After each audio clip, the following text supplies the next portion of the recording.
Pissing our pants yet?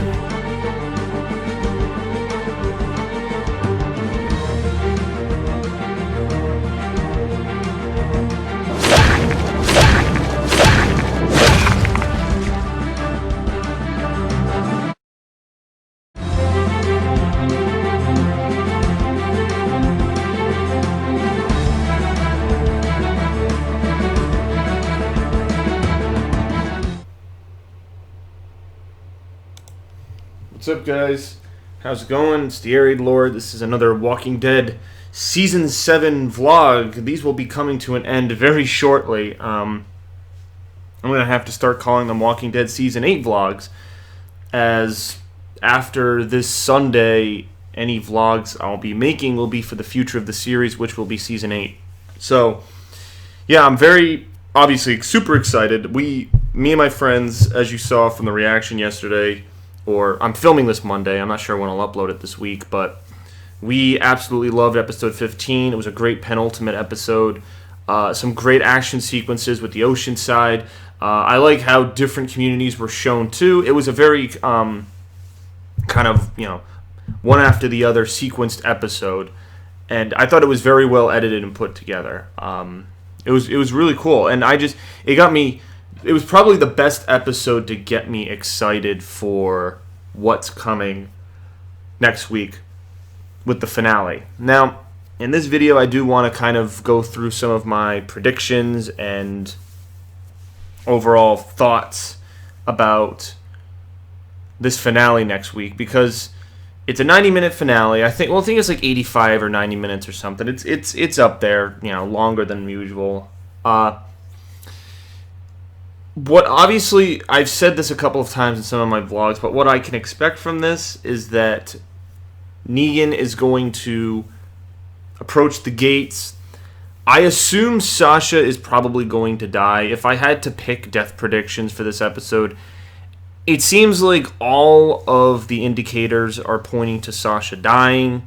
Between the suicide pills that Eugene gave her, the multiple ways she has out, her story arc is now mirroring the end of a story arc for another character in the Walking Dead comic book series, which I won't go into, but I'm seeing similarities, which leads me to believe that she'll die.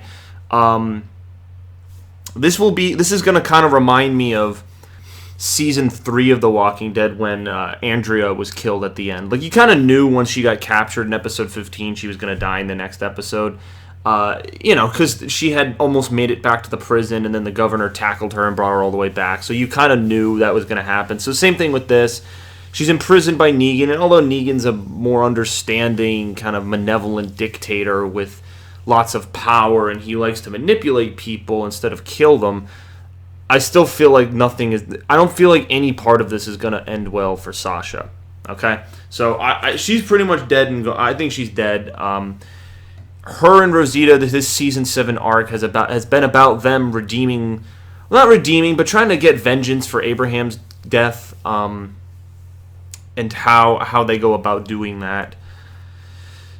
However, Rosita's role so far has been bringing Dwight into the fold, which was a major, major turning point. I was so surprised to see that.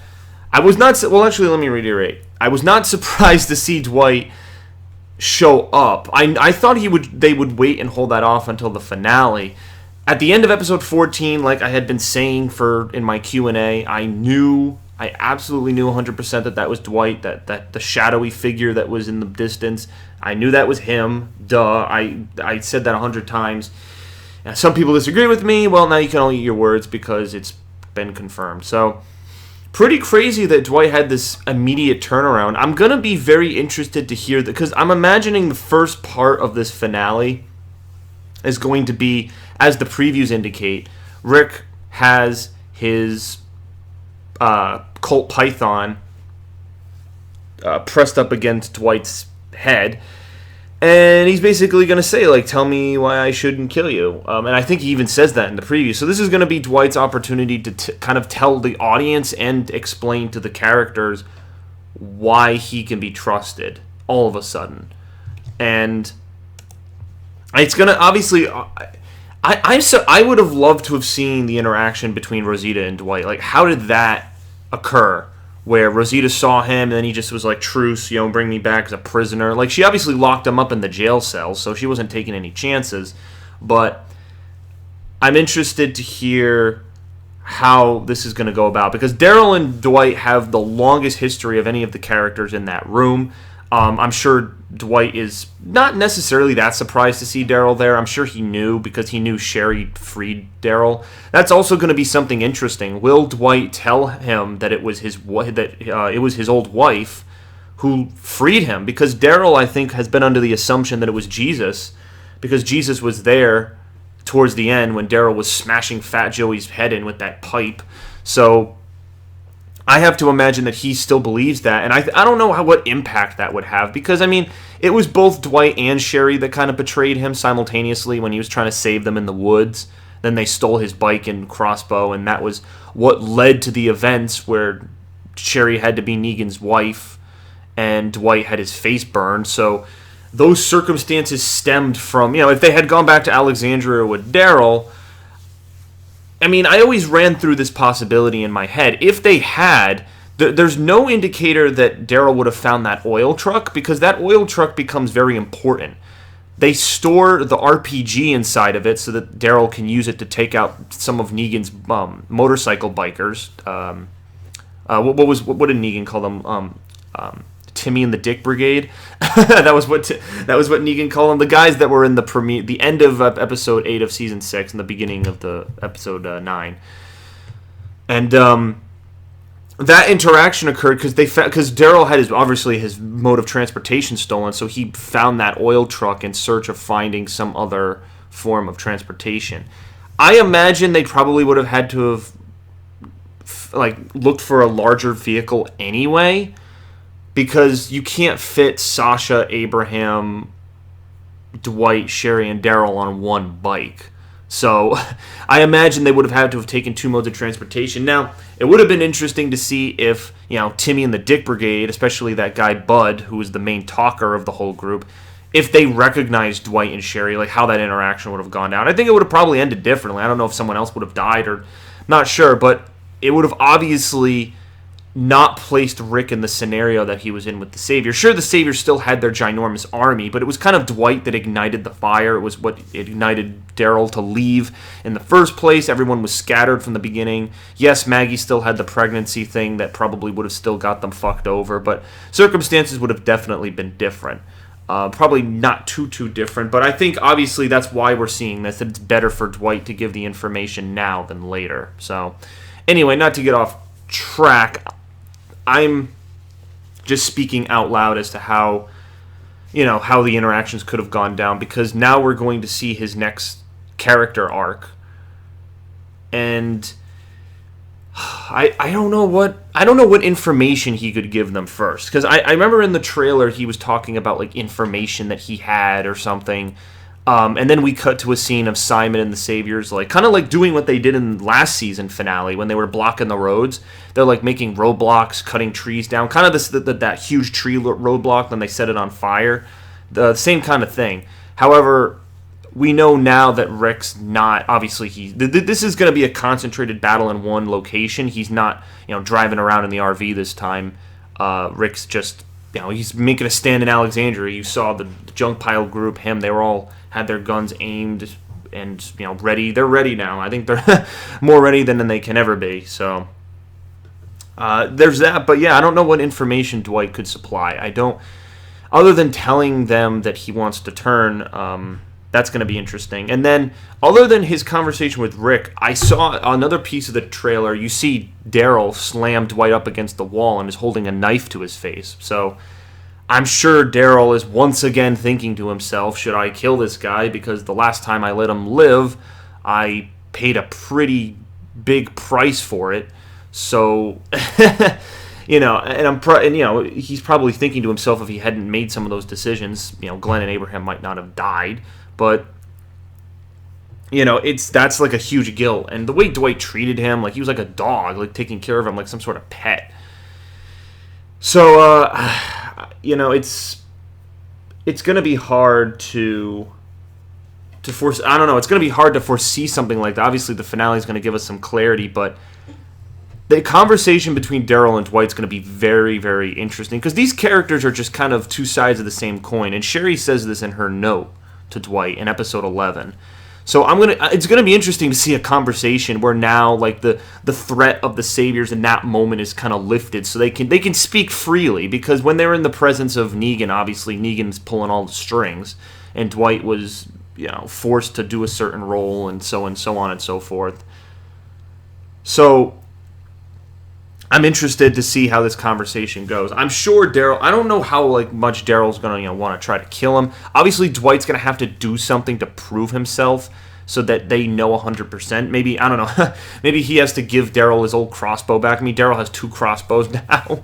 So, the one he got from the Kingdom, and then his old crossbow that he's had for a long time that Dwight stole. So I don't know. That's probably the most interesting thing I'm looking forward to. Other than obviously the battle, there's obviously going to be a battle. We see the preview of Carol Morgan in the group with Ezekiel holding the banners, like they're literally marching into war, like there's some ancient Roman band or army platoon battalion or something. It's pretty cool. It gets me pumped up. I'm ready, to see that tiger devour some people. Definitely.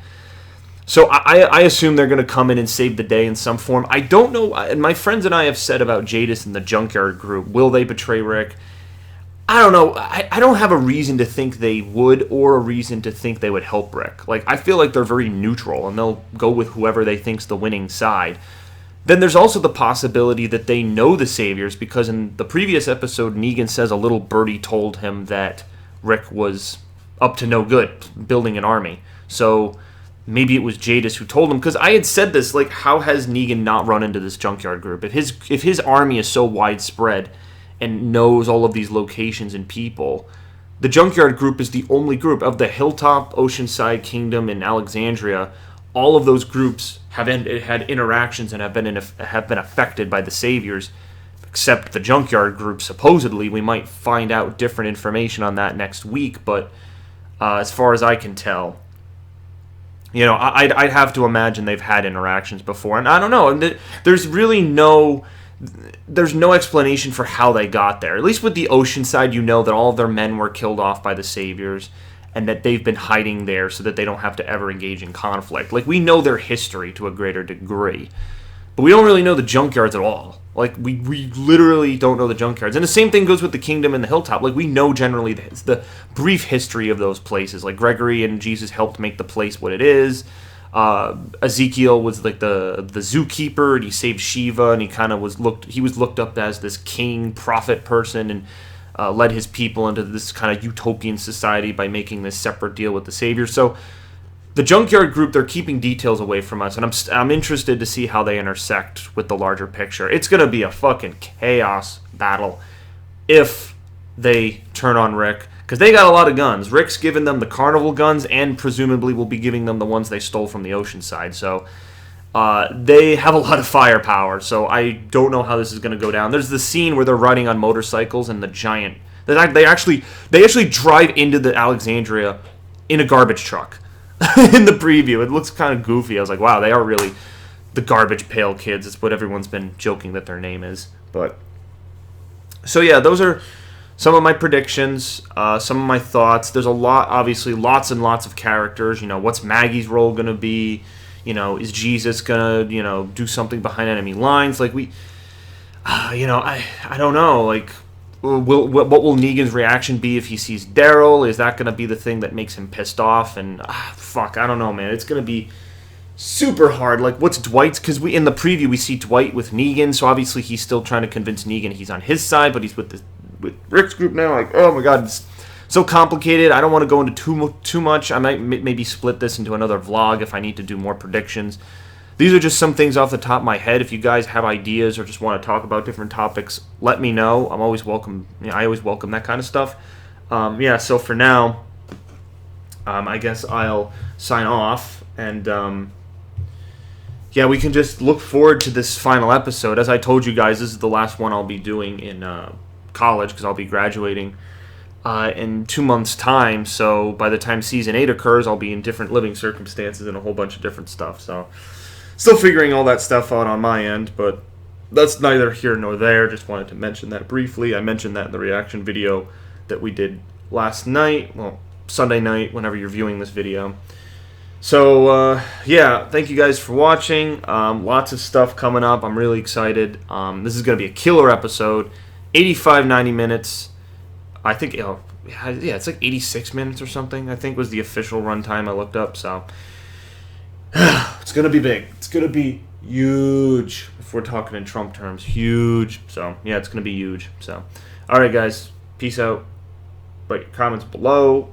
I'll see you later. Peace.